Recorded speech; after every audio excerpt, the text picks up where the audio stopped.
You also mentioned the way you engineer the process in a way. You spend some amount of time producing content regularly at the time, but the rest of the time is really free to think about how to build a business model, how to service, well, of course, how to solve clients' problems. But that's a way of engineering an efficient process. Yeah, and I've got two skill sets, right? I've got immigration and I've got this nascent emerging skill set about the modern internet. And the big lesson that I've learned really in the last couple of years, it's about the audience. If you've got the audience, then essentially you can do anything with them. Now the audience for Hong Kong immigration is by implication very small. It's a valuable audience, but it's very small. The stuff that we're doing today, for example, and some other talks and materials that we've been developing in sort of a documentary format, I'm turning into, in a sense, a marketing vehicle for the Hong Kong Visa Centre. That is by bringing what we're doing in the Hong Kong Visa Centre to the attention of the world, if you will. But more importantly, I think the lessons that we're imparting by telling that story is an opportunity for people to learn, and that then creates a wider audience. I think the audience for the storytelling aspect of the business is much bigger. And I'm not so much worried about how we monetize that audience. That's really of no concern to me, because experience has told me is that once you get the audience, the opportunities to monetize present themselves organically.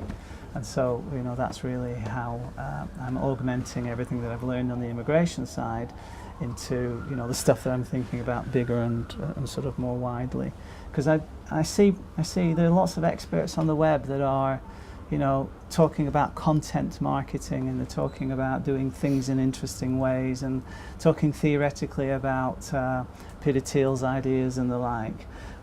But it's not immediately apparent to me that there's anything really sensational emerging.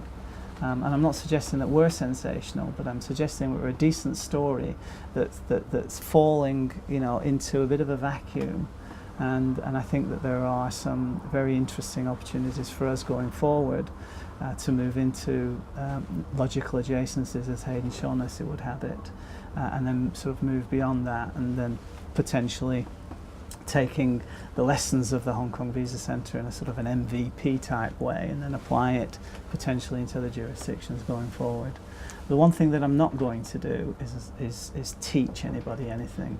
In immigration or own people's problems. In immigration, you make your money by solving people's problems, owning their problems. And after 20 odd years of owning people's problems, I don't want to own people's problems in the future. Immigration's okay, that's a known quantity, but in the future, any business model that emerges out of the stuff that we've learned about over the last few years will definitely not involve teaching anybody anything, or businesses where we have to go on to own people's problems. I suspect if we do anything, we'll move into businesses and apply all the lessons that we've learned, and